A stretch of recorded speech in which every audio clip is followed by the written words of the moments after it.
Assalamualaikum warahmatullahi wabarakatuh. Alhamdulillahirabbil alamin. Wa bihi nasta'in ala umurid dunya waddin. Asyhadu an la ilaha illallah wahdahu la syarikalah wa asyhadu anna Muhammadan abduhu wa rasuluhu la nabiyya ba'dah wa la rasula ba'dah. Qala jalla wa ala a'udzu billahi minasy syaithanir rajim wa huwa asdaqul qailin yaqul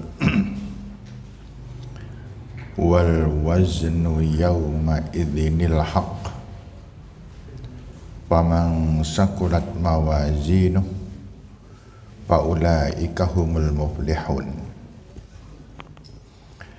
wa man khaffat mawazinuhu faulaika alladzina khasiru anfusahum bima kanu biayatina yadzlimun. Rabbi syrah li sadri wa yassir li amri wahlul 'uqdatam min lisani yafqahu qawli, amma ba'd. Bapak-bapak, ibu-ibu yang saya hormati,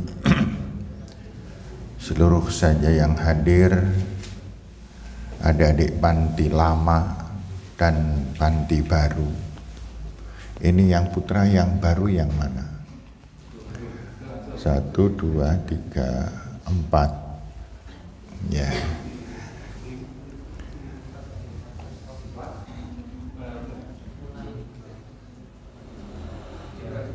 Ya. Kalau yang putri yang baru yang mana? Oh, ya, 1, 2, 3, 4, 5. 1, 2, 3, 4, 5. Ya. Mbak Hikmatun baru. Ya. Anak putra, rungokkan baik-baik. Saya titip bintang. Saya pribadi titip bintang. Jangan pernah dinakali. Jangan pernah disakiti. Tapi saya titip semuanya saja, lebih-lebih anak lama, untuk membantu dan menyenangkan dia, meskipun kadang dia tidak menyenangkan. Paham? Ya. Jangan sampai saya dengar bintang diapa-apakan oleh anak-anak. Ya, harus difahami, dimaklumi dan disyukuri. Gitu. Ya. Ibu-ibu mungkin bertanya, apa sih bintang? Ada. Kalau saya menyampaikan sesuatu pasti ada penyebabnya, kan kira-kira gitu. Baiklah ibu-ibu, bapak-bapak, semuanya saja, adik-adik, anak putri yang baru diletakkan di tengah, anak putra yang baru diletakkan paling depan. Beda ya. Modelnya anak putri itu, kalau anak putri modelnya yang baru dilindungi oleh anak lama, tiga kinang tengah, gitu ya, mbokan ucul. Kalau anak putra yang baru diistimewakan, biar yang baru cepat bisa. Dua-duanya mempunyai keluar biasaan. Bapak dan Ibu yang saya hormati, adik-adik semuanya,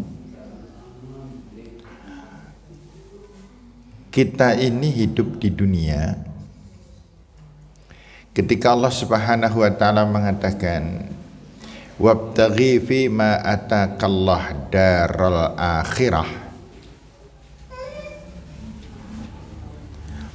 dan kejarlah oleh kalian kebahagiaan nasib keadaan hidup kita di akhirat.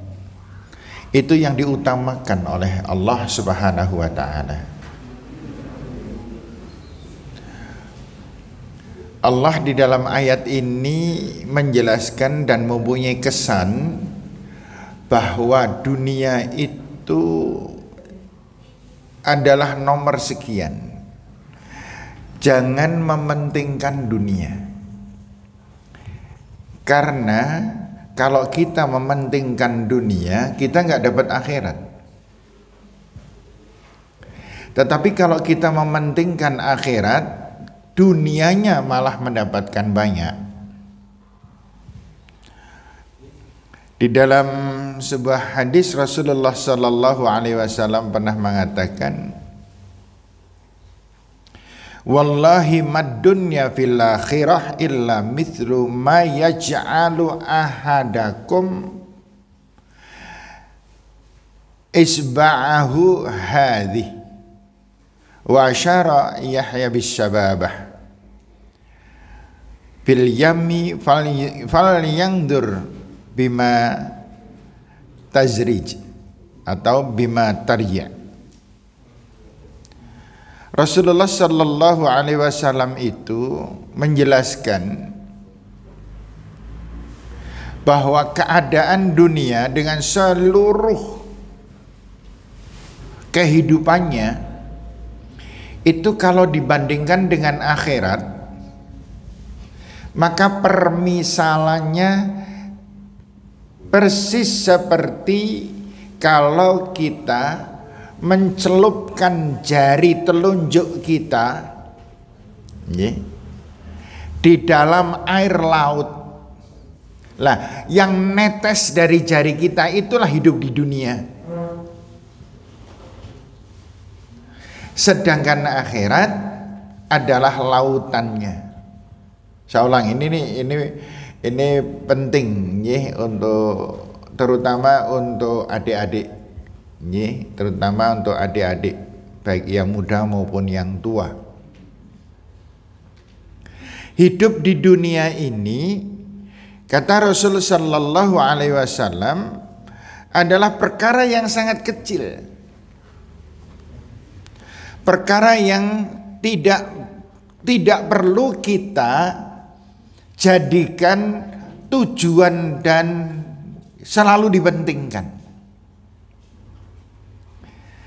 Karena permisalannya adalah seperti Mbak pernah lihat laut? Pernah ke laut? Ya, kemarin liburan ke laut nggak?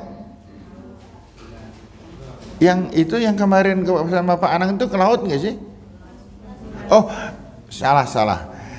Anak yang mau tamat ya, ke laut itu kan. Tapi pernah lihat laut, Mbak?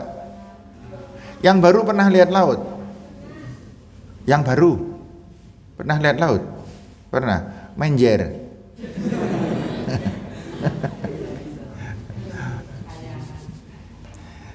Laut itu begitu. Yang memiliki laut itu Pak Anang. Itu Pak Anang punya laut. Ya, karena orang Purworejo kan yang punya laut. Laut yang seluas itu akhirat. Oke. Lah, dunia gimana pengibaratannya? Dunia adalah ketika kita memasukkan jari telunjuk kita, dimasukkan ke air laut, kemudian kita angkatlah, yang netes itulah dunia. Perbandingan yang tidak setara, terlampau jauh,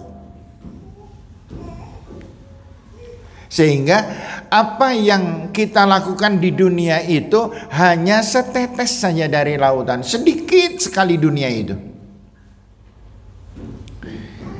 Maka pantas kan hadis Rasul sallallahu alaihi wasallam mengatakan, rakaatani qabla al-fajri ahabba ilayya minad dunya wa ma fiha.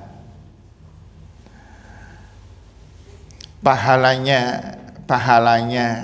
sholat qobliyah subuh itu lebih mahal, lebih disenangi Rasul daripada dunia seisinya.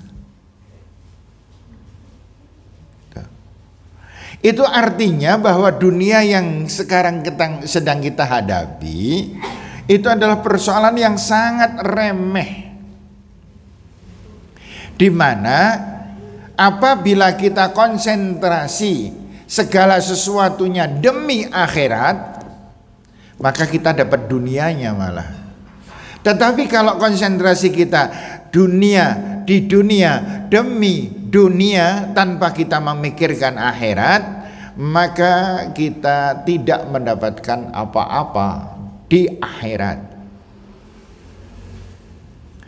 Makanya pelajaran yang diberikan oleh Allah di dalam surat Al-Baqarah itu, bapak-bapak, ibu-ibu masih ingat kan? Allah Subhanahu wa taala mengatakan, A'udzubillahi minasyaitonir rajim wa minan nas. Dan dari sebagian manusia, ada ahli tafsir mengatakan tafsirnya, dan dari sebagian besar manusia, mayyakul, di antara mereka itu ada yang punya prinsip, yang mempunyai pemikiran pokok dalam hidup, yaitu Rabbana atina fid dunya wa ma lahu fil akhirati min khalaq. Ada sebagian manusia, ahli tafsir mengatakan sebagian besar manusia itu yang mempunyai prinsip hidup sing penting dunya, yang dikejar hanya kebahagiaan dunia. Wa malahu fil akhirati min khalaq, dan dia tidak mendapati apapun di akhirat kelak. Wa minhum, dan dari sebagian yang lain manusia, mayyakul, ada yang mempunyai prinsip hidup Rabbana atina fid dunya hasanah wa fil akhirati hasanah wa qina adzabannar. Siapa mereka? Mereka adalah orang yang menjadikan dunia bekal untuk akhirat. Tetapi yang menjadikan dunia bukan bekal untuk akhirat, dia hanya mendapatkan dunia, itu pun kalau dapat, yang pasti akhirat dia tidak mendapat.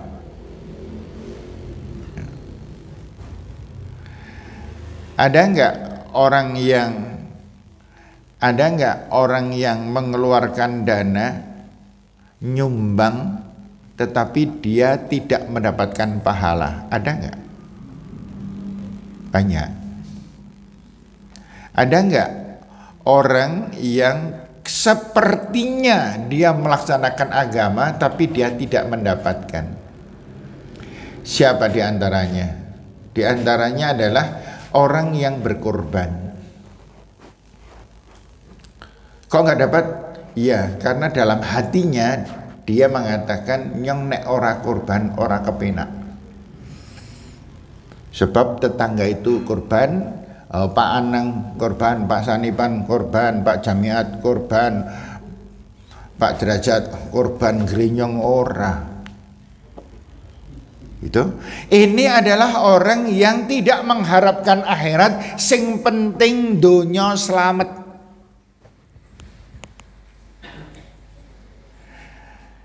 Dia berbuat kebaikan yang dia lakukan kebaikan. Nanti ada dua macam, ada tiga macam. Pertama adalah orang yang melakukan kebaikan, dilakukan kebaikan itu tulus karena mentaati Allah dan Rasul. Nah, ini yang dapat. Yang Rabbana atina fid dunya hasanah wa fil akhirati hasanah. Yang kedua adalah orang yang berbuat kebaikan bukan ketaatannya kepada Allah dan Rasulnya, padahal dia adalah orang yang mengaku selama ini orang yang beriman. Ini banyak. Ini banyak. Aja meneh kok korban. Orang yang menunaikan ibadah haji yang tidak dapat pahala itu juga ada. Menunaikan ibadah haji nggak dapat pahala, itu juga ada. Siapa? yang bangga, yang kemudian merasa dirinya hebat. Ini nggak ada yang kesindir, ini kan nggak ora sida mangkat kabeh, gitu ya. Ini yang kaji burung selain saya siapa ya? Bu Bambang. Bu Bambang nggak usah khawatir, Bu Bambang. Nah, kelayu pun tidak bisa, kan gitu. Kenyataan saja, ora sido, selesai. Ditunda, ya mesti dibalik ada hikmah, pasti dibaliknya ada hikmah. Yang kalau Bu Bambang berangkat sekarang, Bu Bambang mungkin ngerti yang ditunda. Itu nanti panjenengan akan mengatakan begitu, gitu. Nah sekarang setelah ditunda, panjenengan kemudian berkesimpulan, untung yang ditunda, gitu aja, malah lebih enak, gitu. Saya aja sekarang kesimpulannya, untung yang ora sida mangkat. Lah nek mangkat kenapa sih? Ya beruh. Mesti ada sesuatu yang nggak baik, gitu. Selalu itu Allah Subhanahu wa taala apabila mengurungkan, membatalkan, menggagalkan niat baik seseorang, pasti karena ada hikmah di balik semuanya, gitu. Kita lanjut. Yang pertama adalah orang beriman, beramal ibadah dasarnya iman dan taat kepada Allah Subhanahu wa taala. Ini yang dapat. Yang tidak dapat dua. Yang pertama adalah orang beriman yang berbuat kebaikan tetapi dia tidak niat karena taatnya kepada Allah Subhanahu wa taala dan pada Rasul. Yang ketiga, orang yang berbuat kebaikan dia tidak mendapatkan pahala karena dia bukan umat Allah Subhanahu wa taala, yaitu bukan beragama Islam. Ada enggak orang yang tidak beragama Islam berbuat kebaikan? Banyak banget. Bahkan saya pernah dengar ada orang mantan gini, nek wong Kristen ke jan wonge apik-apik temen yo gitu. Nek wong Kristen ki yakin siji karo wong Islam, nek wong Kristen jan apik-apik mbanan kampunge nyong yakin ana wong Kristen patang keluarga. Jan wis to. Nek ana kerja bakti mesti mangkat pertama. Gitu. Nek ana permintaan sumbangan den mesti ngetokke paling gede. Dapat pahala enggak ini? Tidak. Kenapa? Karena dia nggak punya tiketnya. Nggak punya tiketnya, nggak punya karena dia belum pernah daftar. Orang kafir itu kan belum pernah daftar. Daftarnya pakai apa? Kalau pengen perbuatan mendapatkan kebaikan, daftar dulu pakai syahadat. Begitu dia mengucapkan asyhadu alla ilaha illallah, mengakui Islam sebagai agama Allah, maka setiap perbuatannya dihitung. Gitu. Kan ada dialog itu. Ada dialog. Pak, kenapa orang yang berbuat sedemikian baik dan sedemikian banyaknya nggak pernah dapat pahala? Padahal dia jelas-jelas berbuat kebaikan. Kenapa dia tidak mendapatkan jatah sebagaimana orang Islam? Jawabannya agak panjang pada waktu itu. Di antaranya adalah jawabannya adalah ada seorang mempunyai rumah di dekat sekolah.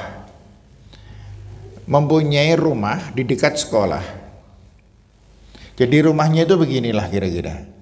Setiap ada pelajaran, dia mengikuti dengan baik. Tapi di luar, karena dia tidak bisa masuk karena belum daftar. Nah, ketika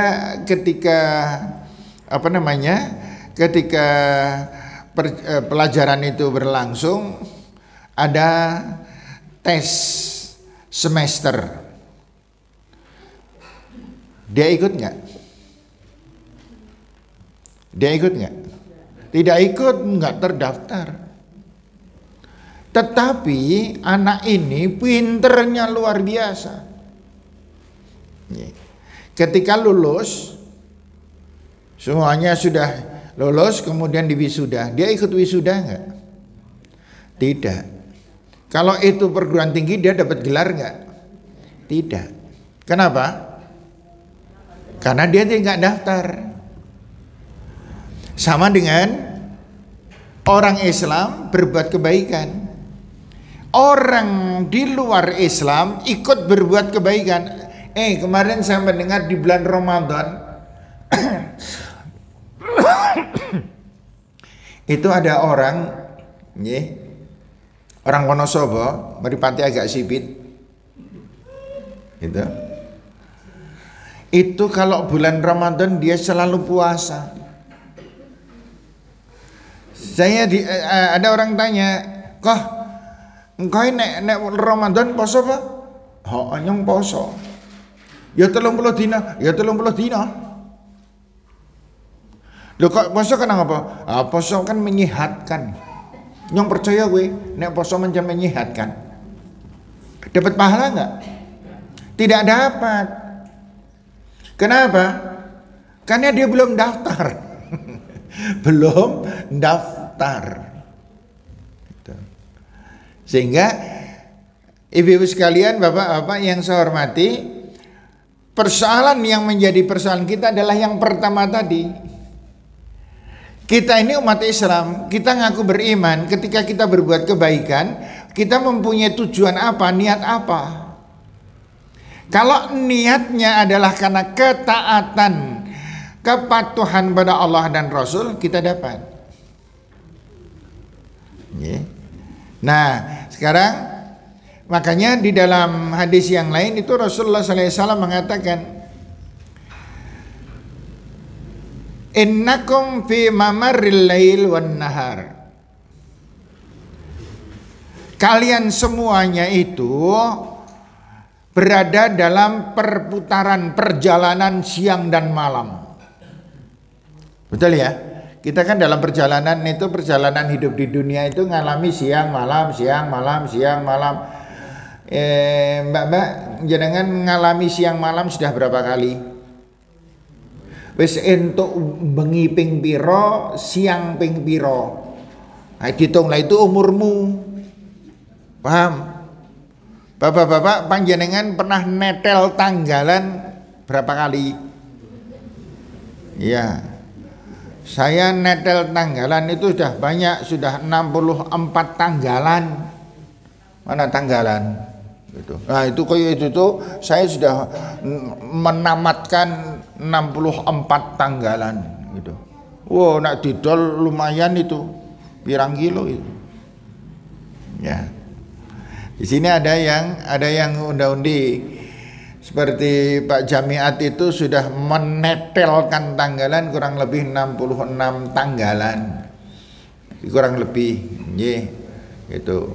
Pak Anang itu pernah netel ke tanggalan ping 40 tanggalan Pak Anang. Karena umurnya Pak Anang 42. Gitu. Gitu. Ya. Kemudian Rasulullah SAW mengatakan, fi ajalin mangkusin wa amalin mahfuzatin wal mautu ya'ti baghtah. Itu artinya bahwa kalian umurnya setiap hari itu berkurang.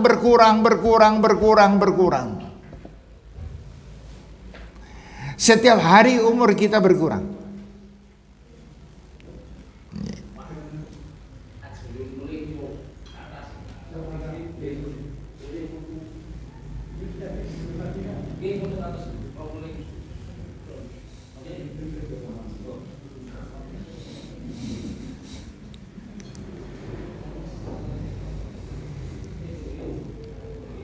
Ya.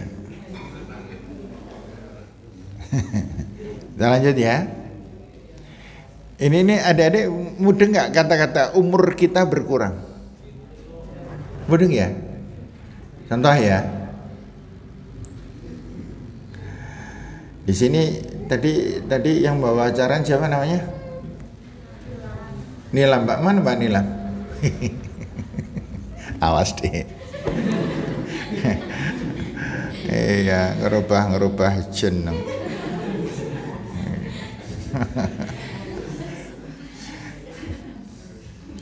Mbak Nilam sekarang usianya berapa Mbak Nilam? 14. 65 dikurangi 14 berapa? Berapa? 51. Ya. Tahun depan Mbak Nilam kurang lagi, menjadi usianya tinggal 50. Tahun depan kurang lagi menjadi 49. Kurang terus gitu. Nah, saya sudah pakai umur sekian. Saya besok dipanggil oleh Allah kapan? Gak ada yang tahu. Ada yang tahu? Mbak, kira-kira saya matinya umur berapa, Mbak? Masih lama. Ya, masih lama. Maghrib aja masih lama ya. Ya. Semakin hari kita berkurang karena jatah umur manusia itu tetap oleh Allah. Ya, tetap oleh Allah. Jadi tidak ada yang berbeda.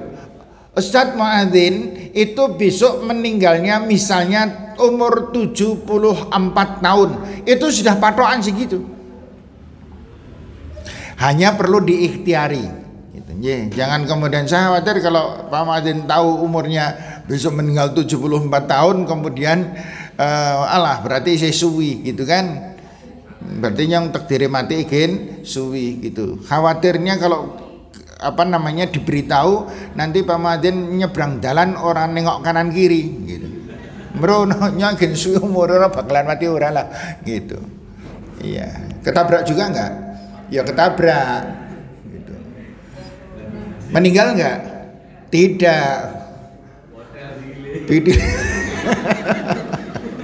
Gitu masalahnya. Dan orang yang usianya mau rencanane dawa dan pendek itu yakin orang ketoro. Enggak kelihatan sama sekali, yang kita kadang salah menduga. Nek darani wong sing wonge sigap lincah cepet ketoke arep umure dawa jebul tidak. Gitu. Ada tapi orang yang melaku kelemak alon gitu. Jagong alon, menyat alon. Malah umure dawa. Gitu. Nggih. Kan logikanya sing alon-alon itu sing gitu. Makanya saya sering mengatakan, nah, orang yang ngantukan itu ternyata bukan tanda-tanda, bukan kok. Ya. Bukan tanda-tanda. Ya. Kemudian fi ajalin mankusin wa a'malin mahfuzatin. Dan orang yang melakukan perjalanan hidup itu semakin berkurang.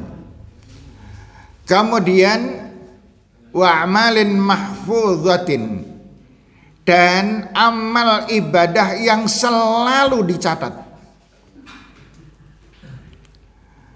Wal mautu ya'ti waghdah, sedangkan kematian itu akan datang dengan cara mendadak.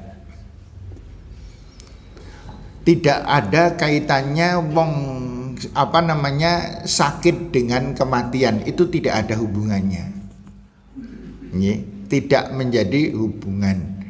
Tidak berarti bahwa orang yang sakit itu rencanane hak meninggal, itu enggak.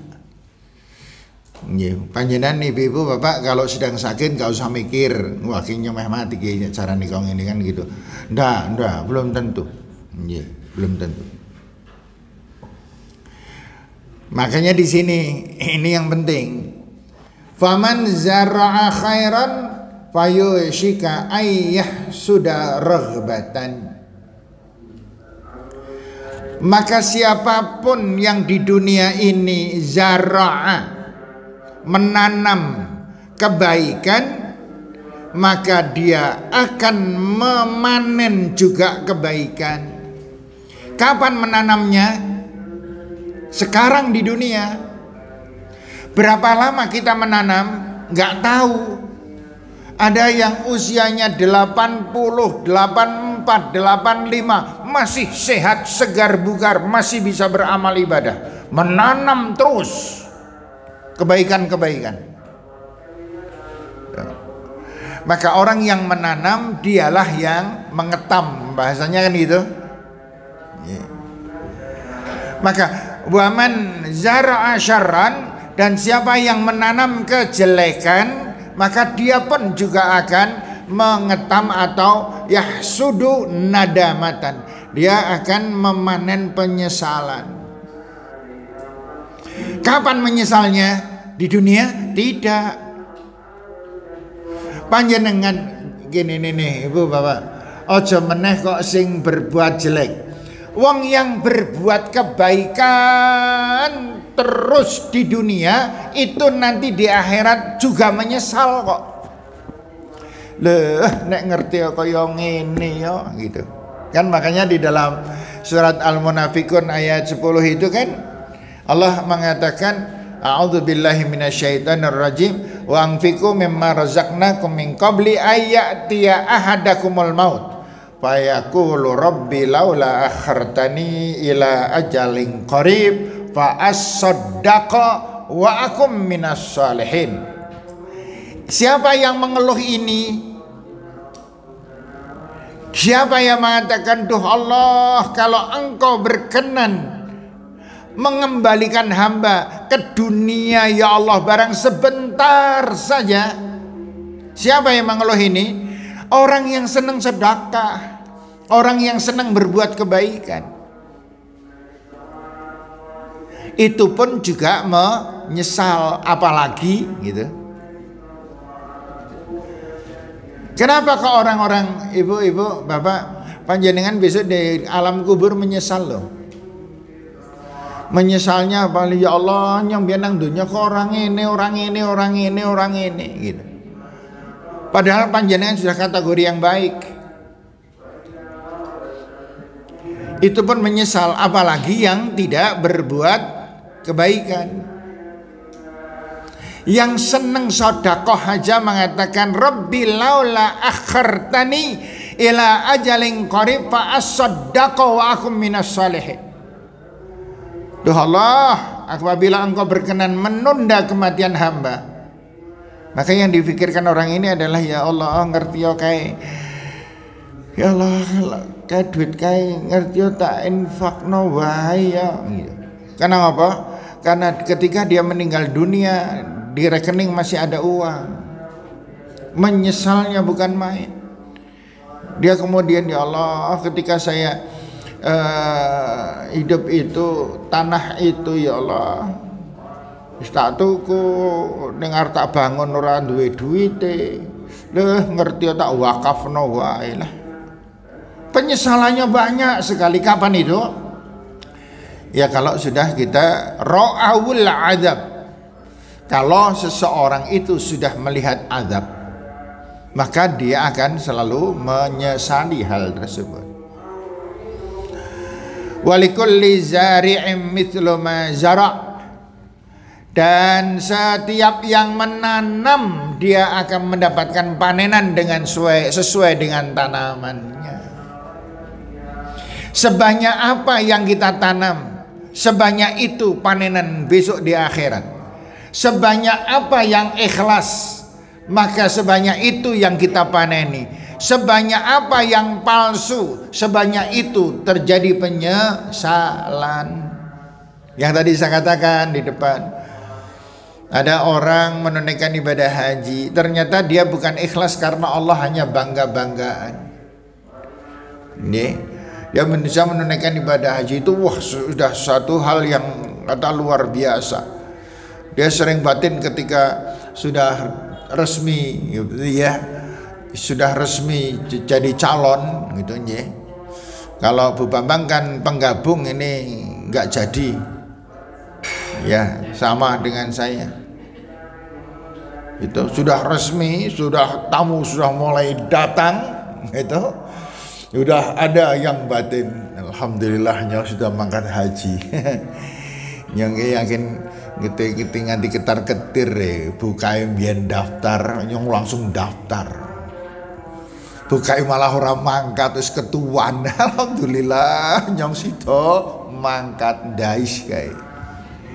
Nang kampung nang RT ki sing haji jan nembe bukae karo pakae karo bukae ya wis ming telu kuwi. Alhamdulillah nyong nomor 4. Bangganya setengah urip gitu. Nggih. Nah, yang semacam ini pun Allah Subhanahu wa taala melihat hati orang yang menunaikan kebaikan. Makanya saya mengatakan tadi kurban. Banyak orang yang setiap tahun kurban dan setiap tahun nggak pernah dapat pahala. Kenapa? Ya wing ukurannya ukuran ngaksi tok. Nyeh, nyong ora penak nek ora kurban. Hanya wis biasa. Nyong ora dan seterusnya. Monggo hati-hati nyeh ibu-ibu dan bapak-bapak yang kurban. Yang belum kurban, nah saya pelajaran ini pelajaran. Yang belum kurban, nyeh, jangan mengentengkan kurban. Masih ingat? Di sebuah desa ada seorang nenek-nenek ini kerjaannya apa sih waktu itu ya? Repek kayu. Setiap tahun bisa kurban. Kenapa? Karena memang dia memasang dirinya untuk bisa kurban. Panjenengan tidak salah Bapak dan Ibu tahun ini tidak kurban. Tidak salah. Dengan syarat panjenengan sudah berusaha. Sudah berusaha pengen kurban tapi gagal, itu nggak salah. Insya Allah Allah masih memberkahi. Yang keliru, salah dan kehilangan berkahnya Allah adalah sing delek-delek. Ora tahu nate usaha korban, nabung ora, mikir ora, setiap tahun tidak pernah korban. Ketika ditanya, Pak jenengan korban orang tahun ini, ora. Kenapa sih orang di duit? Jangan salah, kata-kata nyong orang duit itu doa. Hati-hati Bapak dan Ibu-ibu semuanya. Ketika kita sementara orang lain bisa, kok kita nggak bisa karena tidak pernah berusaha, itu namanya orang yang mengharapkan sesuatu yang terjelek dari Allah Subhanahu wa ta'ala.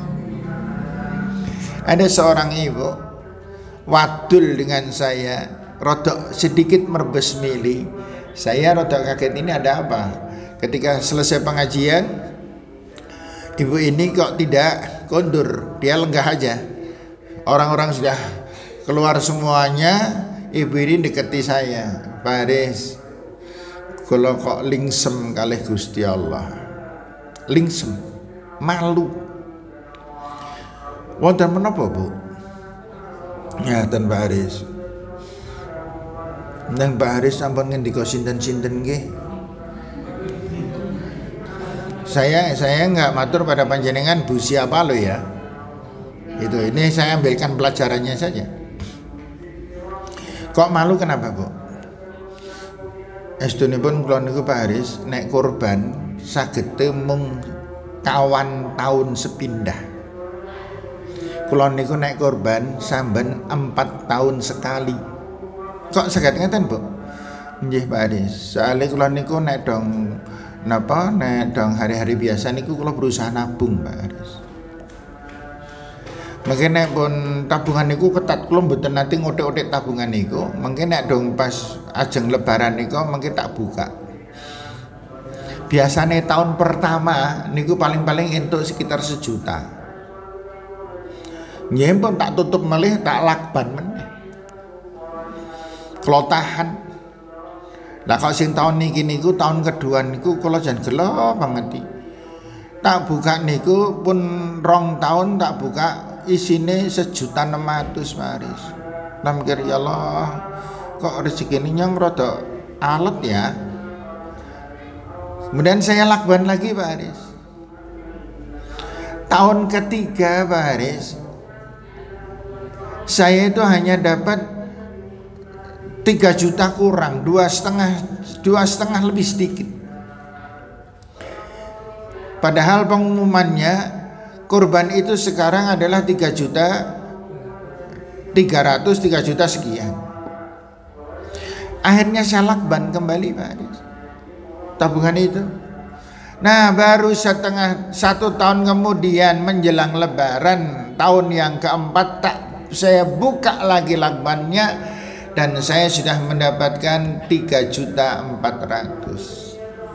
Maka saya baru bisa kurban. Pertanyaannya, mboten napa-napa nggih Pak Haris. Saya cuma batin. Saya menjawab mboten napa-napa. Dan saya batin, inilah ahli surga. Dia memang dikurangi kehidupan rezekinya di dunia, tetapi perjuangan jihadnya ini yang luar biasa Bapak Ibu. Nah pertanyaannya sekarang, siapa di antara Bapak Ibu yang hari tahun ini tidak korban dan sudah berusaha akhirnya tidak bisa? Itu panjenengan tetap diberkahi oleh Allah. Siapa di antara panjenengan tahun ini tidak korban dan tidak ada usaha sama sekali, maka panjenengan adalah orang yang dimurka oleh Allah. Makanya panjenengan Bapak dan Ibu yang semacam ini banyaklah beristighfar, mohon ampun kepada Allah, dan diganti dengan perbuatan-perbuatan yang terbaik. Karena apa? Karena Rasulullah Sallallahu Alaihi Wasallam mengatakan dalam satu hadis, ini semoga kita bisa menyesuaikan ya Bapak-bapak dan Ibu-ibu. Dikatakan azabul qabri ala naw'ain. Azabnya kubur itu 2 macam. Azabnya kubur itu 2 macam. An-naw'ul awal, jenis yang pertama, azabun daimun, yaitu azab yang kekal. Jadi begitu meninggal dunia masuk kubur dia diazab terus. Wa huwa azabul kuffar. Ini azab diberikan kepada orang kafir. Jadi Ibu sekalian, kalau kita melihat Bapak-bapak ada orang kafir kok berbuat dosa, berbuat pahala, itu kita melas. Iya, mereka mondar-mandir misalnya di depan sana itu, mereka mondar-mandir setiap hari Ahad itu masuk dinas banget Ibu. Kemudian kita melihat Masya Allah malas temannya orang itu ya gitu.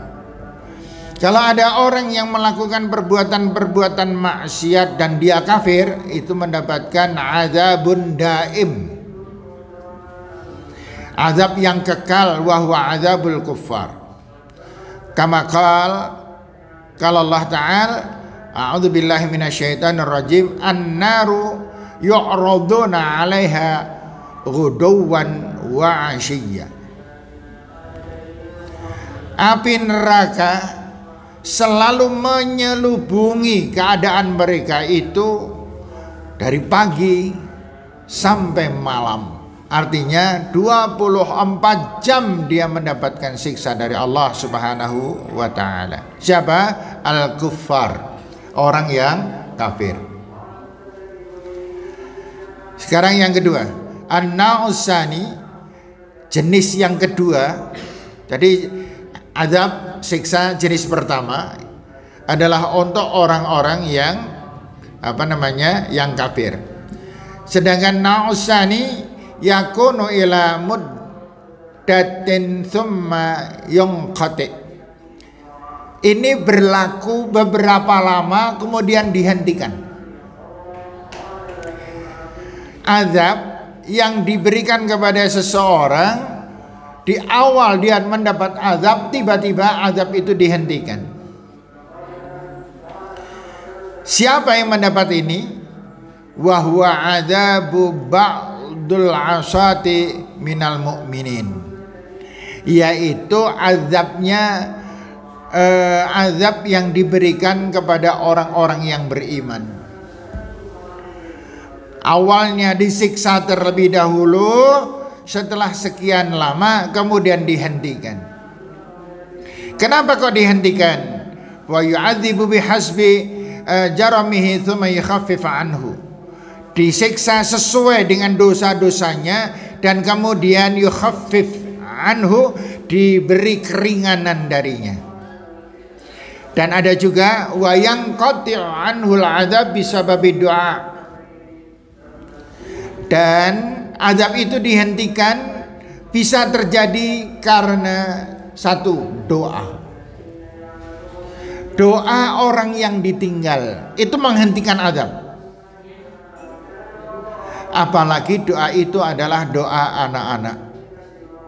Makanya ibu-ibu, adik-adik sekalian, semuanya saja, siapa yang sudah mempunyai keluarga dan sudah meninggal dunia, jangan pernah berhenti ketika kita mendoakan mereka. Jangan pernah berhenti. Dan lebarkan doa itu kepada yang lain-lain. Seringkali kita mendoakan itu hanya kepada orang tua kita, gitu kan. Rabbighfirli wali walidayya, doa Allah ampuni dosa hamba dan dosa kedua orang tua hamba. Lebarkan. Pelebarannya diantaranya ini yang sudah berkeluarga, ya Allah ampuni dosa hamba, dosa kedua orang tua hamba, dosa istri hamba, dosa atau suami hamba. Doa Allah ampuni dosa kedua mertua hamba, dan seterusnya. Lebarkan, jangan bertumbuh pada beberapa orang. Kasihan mereka dan kita mendapatkan pahala yang besar. Atau azab itu dihentikan oleh Allah disebabkan karena sedekah jariyah. Panjenengan mempunyai sedekah jariyah, Bapak dan Ibu? Bu, adik-adik punya sedekah jariyah? Belum ya? Ada nih sidik mati mana? Ya. Sedekah jariyah Bapak Ibu punya? Ya. Oh, kita konsentrasi benar Bapak dan Ibu. Gini nih Bapak dan Ibu, kalau kita dimintai sumbangan apa dari siapa, entah panitia apa, jangan membiasakanlah bruhnya orang di duit. Jangan. Itu doa. Contoh, ada permintaan sumbangan pembangunan Masjid Al-Arqam. Biaya kurang lebih pembangunan itu sebanyak 20 miliar. Penjur panjenengan delek-delek deh, orang macam-macam. Jangan gitu. Panjenengan tidak disuruh nyumbang 1 miliar, tidak. Gitu. Panjenengan la haula wala quwata illa billah, bismillah. Insyaallah nyang kajian, insyaallah saya punya duit ora ketang berapa ikut amal jariah. Karena besar sedikitnya pahala kita tergantung dari kemampuan. Panjenengan contoh gini yang paling mudah lah. Ibu, panjenengan nyumbang katakan 5.000. Dengan orang yang nyumbang 500.000 itu bisa jadi pahalanya sama. Orang yang saya nyumbang 500.000, walah sudah pol kenyong. Maka bisa jadi ada orang nyumbang 50 juta, itu pahalanya sama dengan yang 500.000 karena kemampuan. Begitu dan seterusnya. Nah, kemudian al-istighfar. Kenapa azab itu dihentikan oleh Allah? Yang pertama karena doa. Banyak-banyak kita mendoakan orang karena mereka tidak membutuhkan apa-apa lagi kecuali didoakan. Di doa itu yang paling besar pahalanya adalah dengan amaliyah. Contoh. Contoh. Saya akan berkorban tahun ini insyaallah ya Allah. Semoga dengan korban ini saya mendapatkan pahala dan kedua orang tua saya diampuni dosanya. Kita bersedekah kepada siapa? Semoga dan sedekah ini ya Allah Engkau memberikan pahala kepada hamba dan maghfirah kepada siapa? Diniatkan. Ini namanya bukan untuk ganjaran, bukan. Saya nggak memahami begitu. Saya nggak memahami bahwa kalau saya sedekah 10.000 kemudian saya niat sedekah saya 10.000, niatnya adalah untuk bapak ibu saya. Kemudian pemahamannya bapak ibu yang dapat, saya tidak bisa semacam itu. Yang paling benar adalah saya sedekah 10.000 ya Allah semoga hamba diampuni dosanya dan kedua orang tua mendapatkan ampunan dari dosa-dosanya yang dikatakan yang qati'ul azab di sini. Kemudian yang ketiga tadi, yang pertama doa, yang kedua sedekah dan amal jariah. Monggo Bapak Ibu dikuatkan amal jariah panjenengan. Ini nggak main-main, daripada kita nanti di akhirat gelau banget gitu. Padahal kalau sudah gelau di akhirat bisa balik nggak? Nggak ada riwayat orang meninggal dunia dan seminggu untuk balik, kan? Kemudian yang ketiga yaitu banyak-banyak beristighfar kepada Allah. Sebanyak-banyaknya beristighfar kepada Allah Subhanahu wa ta'ala. Setiap saat kita beristighfar dan melakukan perbuatan yang kita lakukan adalah diniatkan ikhlas kepada Allah Subhanahu wa ta'ala. Insyaallah kita semoga tidak tergolong orang-orang yang mempunyai penyesalan besar di hadapan Allah Subhanahu wa ta'ala karena kita mempunyai kekurangan ketika hidup di dunia. Demikian Bapak-bapak dan Ibu-ibu yang saya hormati, pelajaran yang bisa kita sama-sama pelajari semoga bermanfaat untuk kita semuanya. Dan ini maghribnya sebentar tak delok ke jam. Maghribnya kurang 2 menit lagi. Ini tapi menurut HP saya loh. HP saya mungkin bisa salah karena kurang larang. Demikian Bapak dan Ibu yang saya hormati, ada keliru, ada salah, saya mohon maaf yang sebesar-besarnya. Dan saya mohon mari kita membaca doa kesembuhan untuk 2 orang yang saya tahu sekarang, yaitu Ibu Haryatun yang sekarang kalau nggak salah masih di Opnam di rumah sakit, dan Bapak Anis Zubaidi, istrinya Mbak Munawarah yang ada di Logandeng, yang fotokopi Logandeng itu saudara kita. Monggo bersama-sama. Bismillahirrahmanirrahim. Allahumma rabban nas adhibil ba'sa ishfi anta syafi la shifaa illa shifauka shifaan la yaqadiru saqam. Allahumma rabban nas adhibil ba'sa ishfi anta syafi la shifaa illa shifauka shifaan la yaqadiru saqam. Allahumma rabban nas adhibil ba'sa ishfi anta syafi la shifaa illa shifauka shifaan la yaqadiru saqam. Amin ya rabbal alamin. Mohon maaf. Assalamualaikum warahmatullahi wabarakatuh.